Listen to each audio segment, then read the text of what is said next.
Bismillahirrahmanirrahim. Assalamualaikum warahmatullahi wabarakatuh. Bapak-bapak, ibu-ibu yang saya cintai, kali ini kita akan melihat sebuah video yang mana Gus Muafik menasehati Habib Bahar karena Habib Bahar menyindir Haji Romai Rama, ya teman-teman.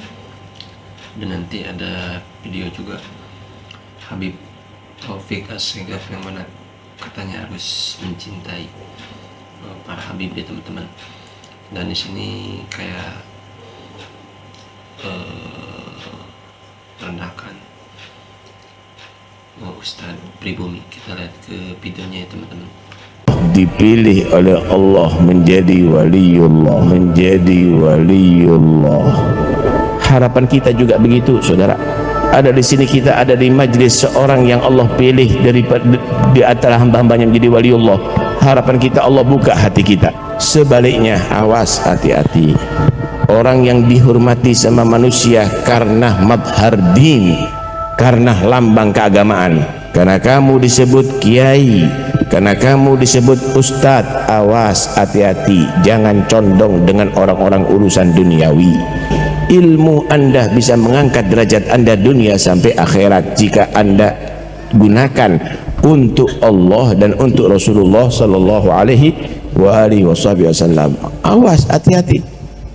Bal'am bin Ba'ura itu adalah ilmunya sangat tinggi. Bahkan ketinggian ilmu Bal'am bin Ba'ura itu mencapai ma'rifatullah, ma'rifah Allah subhanahu wa ta'ala. Masya Allah.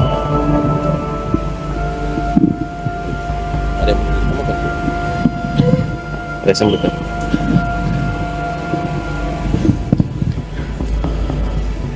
Bal'am bin Ba'ura luar biasa.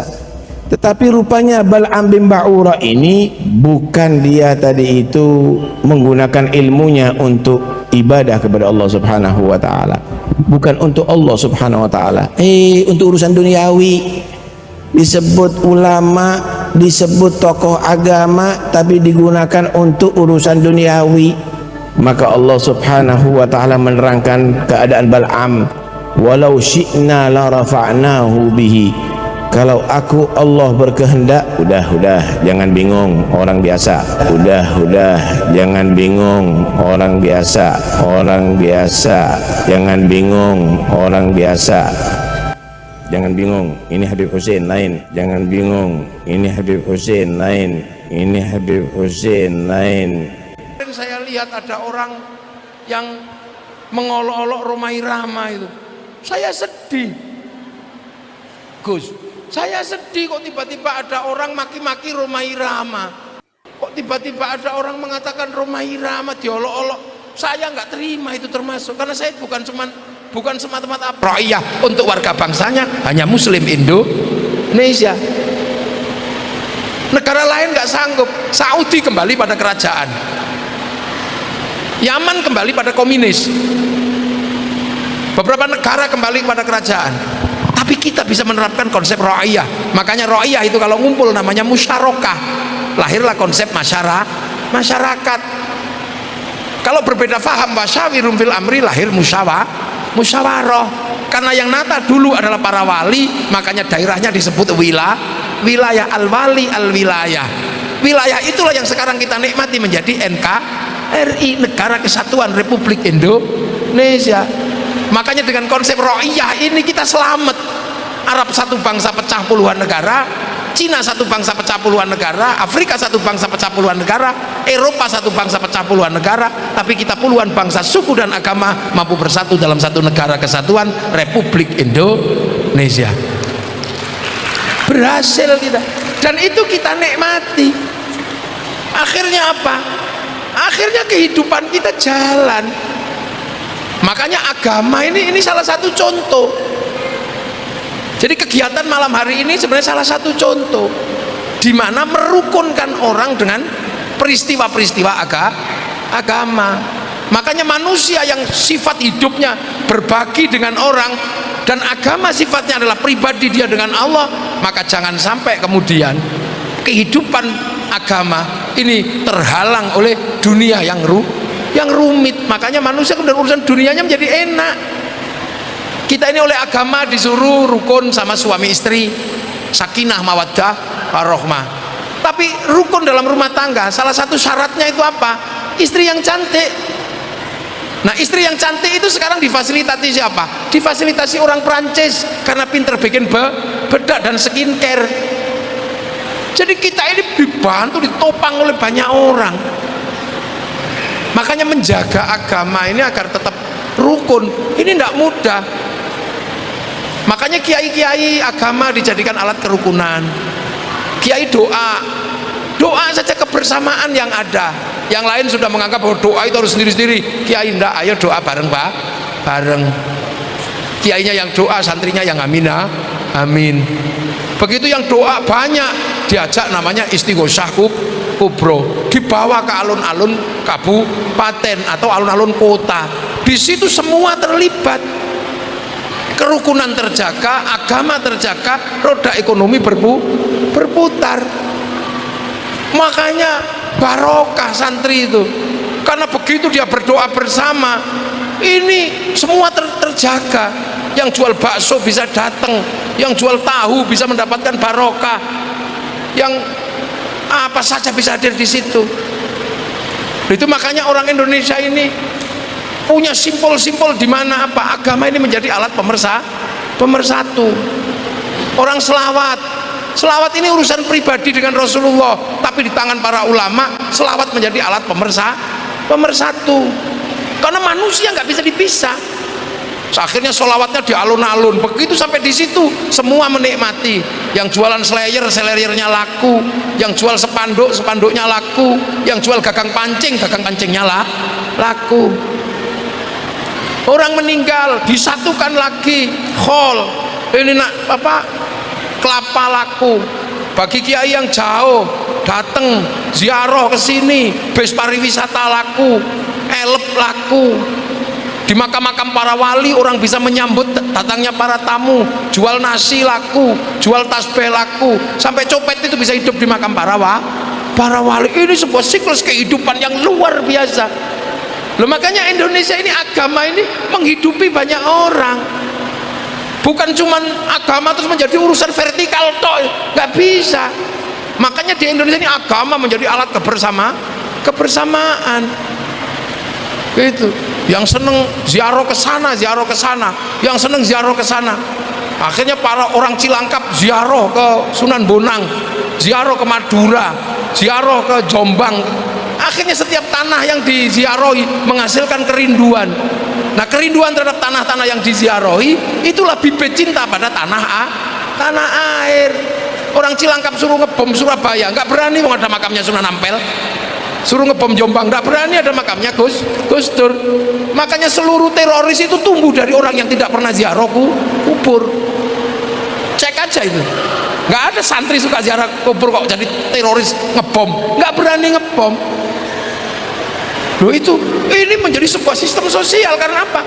Agama itu ditempati oleh manusia. Nah, manusia ini makhluk sosial, makhluk bersama. Makanya kemarin saya lihat ada orang yang mengolok-olok Rhoma Irama itu. Saya sedih, Gus. Saya sedih kok tiba-tiba ada orang maki-maki Rhoma Irama.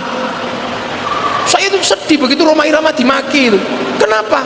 Orang yang hidup dari Rhoma Irama itu nggak kehitung jumlahnya. Lagu Rhoma Irama menghidupi pengamen-pengamen se-Indonesia. Siapa yang orang sodakohnya paling banyak mengalahkan Rhoma Irama? Nggak ada di Jakarta. Coba ya sampean cek, grup dangdut sebegitu banyak menyebar di mana-mana. Itu hidup karena lagunya Rhoma Irama. Loh, itu dia mikir dengan darah, dengan air mata Rhoma Irama itu sampai punya lagu. Habis itu lagunya dimainkan oleh pengamen-pengamen yang setiap hari dengan lagu Rhoma Irama bisa mendapatkan uang 100.000, dibawa pulang anaknya bisa makan, dibawa ke sekolahan anaknya bisa bayar SPP. Itu berapa yang hidup dari lagunya Rhoma Irama? Kok tiba-tiba ada orang mengatakan Rhoma Irama diolok-olok? Saya nggak terima itu termasuk, karena saya bukan semata-mata apa. Kalau dalam tradisi santri, hidupnya Rhoma Irama itu menghidupi jutaan orang Indonesia. Coba kalian cek di lapangan. Sodik Monata itu bisa hidup karena lagunya Roma Irama. Imron Sadewo hidup karena lagunya Roma Irama. Kelompok-kelompok karaoke itu bisa hidup karena lagu Roma Irama. Dari gelandangan sampai judi sampai apa, itu menghidupi berapa? Ayo, aman coba itu. Ini siklus hidup yang luar biasa. Bagaimana sistem sosial itu dipertanggungjawabkan di hadapan Allah. Jadi jangan dikira Roma Irama itu cuman gayanya gini. Itu menghidupi dari Sabang sampai Merauke, itu berapa yang hidup dari lagu-lagu Roma Irama, apalagi di Madura. Oh, itu tambah paling laris itu lagu Roma Irama. Jadi ini konsep hidup bersama. Orang tidak boleh marah-marah sama Syekh Abdul Qadir Al-Jilani, karena Syekh Abdul Qadir Al-Jilani manakibnya menghidupi banyak orang. Orang tidak boleh marah-marah sama para wali, karena makamnya wali menghidupi banyak orang. Nah, di Jakarta ini saya lihat yang hidupnya bisa menghidupi banyak orang terbanyak itu termasuk Roma Irama. Makanya jangan main-main sama, jangan hujat itu. Nggak cocok ya nggak cocok. Tapi kamu belum pernah kasih makan orang se-Indonesia dengan cara Roma Irama. Roma Irama sudah setiap hari kasih makan orang. Coba ke terminal-terminal pasti ada nyanyi lagu gelandangan, lagunya Roma Irama. Dia bisa dapat hidup, bisa kasih makan anaknya, dia bisa masih makan keluarganya. Itu di hadapan Allah, mbok pikir nggak ada pahalanya? Ada itu pahalanya. Mithqala dzarratin khairan yara, mithqala dzarratin syarran yara. Tuh, ini penting dipahami. Jadi jangan kemudian dikit-dikit kita marah-marah karena apa? Karena berbeda. Agama ini nggak bisa dipisah. Nah, itulah makanya meletakkan dasar untuk memahami kenapa kiai itu tasammuh, tawassut, tawazzun. Gitu. Setelah ini selesai semua, baru manusia dipanggil oleh Allah. Nah, terserah sampean ketika dipanggil mau milih paket apa, kan terserah. Ada paket lumrah. Manusia mau ngambil paket lumrah, ada. Paket apa? Ya paket mati biasa aja. Kullu nafsin dha'iqatul maut. Itu pasti ditunggu, gak ditunggu juga datang. Makanya karena nggak tahu kapan datangnya, berbuat baiklah. Jangan sampai berbuat jahat pas mati itu datang. Jangan lagi main kartu, mati itu datang. Nah, itu mati yang paketan, nggak usah dipikir, itu sudah. Karena malaikat kalau mencari model begitu tinggal di Sherlock gitu aja, selesai. Nah, ada mati itu paket kedua, paket istimewa itu, paket mati syahid. Nah, itu mati perang melawan orang kafir. Tapi konsep ro'iyah menutup kemungkinan untuk berperang sama orang kafir. Makanya susah. Sekarang itu bukan matiin orang kafir, cari orang kafirnya yang susah. Di Indonesia mana ada orang kafirnya kalau sudah seperti itu konsepnya, yang melawan karena anti Islam. Nggak ada rukun bersama kok, dhimmi semua. Makanya karena kadang saking kepinginnya mati syahid, mencari orang kafir susah, akhirnya tetangganya dikafirkan. Akik kafir, pondok akik kliwon kafir. Mudah sekali mengkafirkan orang, mendajalkan orang. Ini digital pilot itu dajjal. Kamu ini ngapain? Kok berbeda paham aja kok orang dibilang dajjal? Jangan. Kita ini la taj'al fi qulubina ghillan lil ladzina amanu.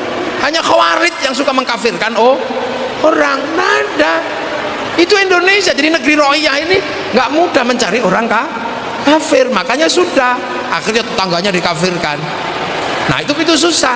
Nah, maka ketika itu susah, cari paket keempat, paket ketiga, mati VVIP.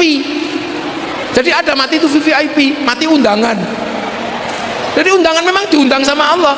Ya ayyatuhan nafsul mutmainnah, jiwa-jiwa yang tenang, irji'i ila rabbiki radiyatan mardiyah fadkhuli fi ibadi wadkhuli jannati. Nah, itu VVIP, undangan jiwa yang tenang lah. Maka kita ini belajar menjadi orang tenang aja susah. Nggak nikah nggak tenang, nikah nggak tenang, nggak punya anak nggak tenang, punya anak juga nggak tenang, nggak punya duit nggak tenang, punya duit juga nggak tenang, duduk ini nggak tenang, yang geringgingen, yang apa, tenang itu susah. Bahasanya gampang, jiwa-jiwa yang tenang. Tapi kita ini kan nggak tenang. Di rumah pengen ngaji, begitu ngaji pengen pulang. Bahkan sampai sholat aja kita itu nggak tenang. Allahu Akbar. Tapi begitu matanya melek, nggak tenang. Tengok sana, tengok sini. Allahu Akbar. ada ting ting ting, bakso nggak tenang. Sampai kita sujud aja masih ingat utang. Jadi sholat pun sudah ini wajah kita nggak tenang, karena tenang itu nggak mudah. Nah, agar orang menjadi tenang, itulah makanya pondok-pondok pesantren, para kiai belajar menenangkan orang. Itu contoh, ini air ya. Tak kasih contoh biar gampang. Pakai sampel. Ini di dalam botol ini ada air. Air ini tenang kalau gelasnya tenang, tapi kalau gelasnya ini gerak-gerak, airnya juga nggak tenang. Akhirnya tumpah. Manusia itu sama, yang tenang itu manusia yang di dalam jasad. Makanya tenang tidaknya manusia tergantung jasadnya ini tenang apa tidak. Makanya manusia itu di dalam dirinya ini nggak tenang, maka biar tenang, latihan jasadnya ditenangkan. Dengan cara apa? Dengan cara duduk, dengan cara bersila. Untuk apa? Menyebut asma Allah. Ala bidzikrillah tatmainnul qulub. Makanya kiai-kiai mengajari zikir, ya Allah, ya Allah, ya Allah, ya Allah, ya Allah, ya Allah, ya Allah, ya Allah. Ini pelajaran tenang. Duduk dengan gini tenang berzikir. Kepalanya karena nggak bisa menyebut diajari gedek. Tangan karena nggak bisa menyebut diajari pegang tasbih. Bokong karena nggak bisa menyebut diajari duduk. Lutut nggak bisa menyebut diajari bersila. Untuk apa? Agar tenang. Nanti lama-lama tenang. Pertama paling ya Allah, ya Allah, ya Allah, ya Allah, ya Allah, ya Allah, ya Allah, ya Allah, nggak tenang. Ya Allah, ya Allah, alah lama sekali gitu. Pasti nggak tenang. Tapi nanti lama-lama tenang. Nah, kalau sudah tenang, semua akan apa? Menyebut Allah. Makanya orang-orang itu kalau sudah tenang, irji'i ila rabbiki, sebelum kembali benar-benar kepada Allah, semua dikembalikan kepada Allah. Makanya ya Allah, ya Allah, ya Allah, begitu ya Allah, cocok masya Allah. Tangan memegang panas, subhanallah. Akhirnya apa? Ruhani ini semua yang direkam adalah Allah, karena sifat hidup manusia dikembalikan kepada memori rekamannya, dan memori rekaman akan merekam Allah. Pecak telek masya Allah, dengar suami ngorok alhamdulillah, tanpa tak tengok aku masih ngerti suamiku masih hidup. Bahkan orang kalau sudah semua dikembalikan kepada Allah enak. Lihat ayam naik masjid terus mencret jerot, alhamdulillah. Santri alhamid bisa praktek toharoh, membersihkan tai ayam dari atas masjid. Ini kembali. Makanya konsepnya adalah kembalikan semua kepada Allah. Irji'i ila rabbiki. Kalau kamu belum kembali ke sana, latihan semua kembalikan kepada Allah. Maka kau akan diridhoi oleh Allah. Tenang kita, ridho kepada Allah, diridhoi Allah. Itulah, kalau sudah seperti itu enak. Mari kita berkumpul, pengen menjadi rombongan Fathuli. Assalamualaikum warahmatullahi wabarakatuh. Itu dia tadi bapak-bapak, ibu-ibu yang Allah muliakan, Habib Taufik, dan tadi ada Gus Muafik yang mana mengingatkan kepada intinya para Habib ya teman-teman, yang saling namanya apa ya, merendahkan orang lain ya teman-teman. Intinya kita semua sama saja ya teman-teman, makan nasi ya, dan ya harusnya kita berlomba-lomba dalam kebaikan ya teman-teman. Jangan saling menghina atau menjatuhkan karena tidak baik. Kita sesama umat Islam harusnya bersatu ya teman-teman. Dan yang paling penting yaitu kita terus berbuat kebaikan. Kita harus terus beramal soleh ya teman-teman, karena itulah bekal kita nanti ya teman-teman. Dan tak lupa kita terus bersalawat kepada Nabi Muhammad SAW ya teman-teman. Kita doakan semua sehat selalu, para Habib yang benar, yang ikhlas menyebarkan agama Islam karena Allah, semoga sehat selalu ya teman-teman. Al-Fatihah. Bismillahirrahmanirrahim. Alhamdulillahirabbil alamin, arrahmanirrahim, maliki yaumiddin. Iyyaka na'budu wa iyyaka nasta'in ihdinas siratal mustaqim siratal ladzina an'amta 'alaihim ghairil maghdubi 'alaihim waladdallin. Oke teman-teman, terima kasih. Assalamualaikum warahmatullahi wabarakatuh.